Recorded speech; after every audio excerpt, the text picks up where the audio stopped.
బొబ్బట్లు చేద్దాం అనుకొని ప్లాన్ చేసుకున్నామండి. అయితే బొబ్బట్లకి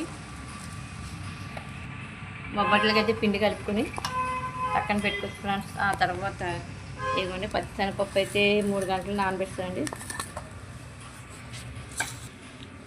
పచ్చిశనగపప్పు అయితే 3 గంటలు నానబెట్టేసేసి ఉడకబెట్టేసి పక్కన పెట్టాను. చాలా మిక్సీ వేసేద్దాం.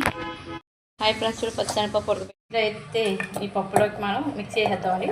నానబెట్టుకొని 3 గంటలు తర్వాత ఉడకబెట్టాం కదండి. అయితే ఈ పప్పు మిక్సీ వేసేసుకొని బెల్లాన్ని కూడా యాడ్ చేస్తానండి. మన పూర్ణం తయారు చేసుకోవాలి. ఇక్కడ కూడా మనం దీంట్లో వేసేద్దాం మిక్సీలోనే.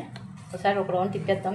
మిక్సీ కొట్టుకున్నాక పూర్ణం దీంట్లో మనం ఇలా వేసేద్దాం. కొంచెం దగ్గరికి అవుతుంది.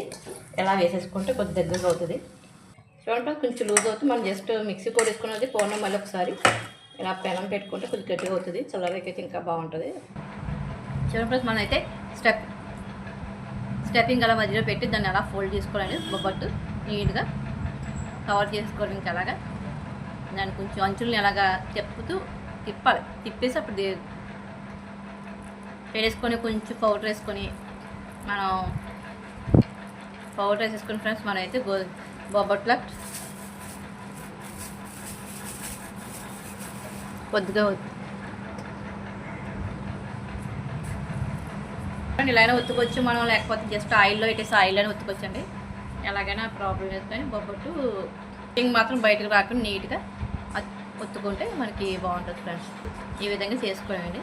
చక్కగా ఆయిల్ అప్లై చేసుకుని ఇది ఇలా పక్కన పెట్టుకోవాలండి. మనకైతే బొబ్బట్టు చక్కగా వచ్చింది. కొంచెం గీ తగిలించుకుంటే మన బొబ్బట్టు అయితే కాల్చేద్దాం. చూడండి 32 నేతితో కాల్చేసుకుందామండి బాగా.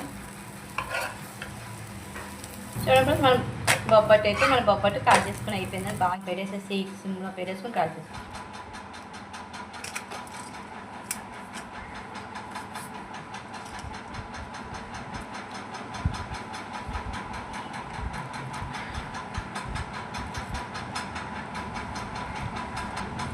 పూర్ణం కాకుండా నేతితో అటుపక్క కాల్చేసుకోనండి.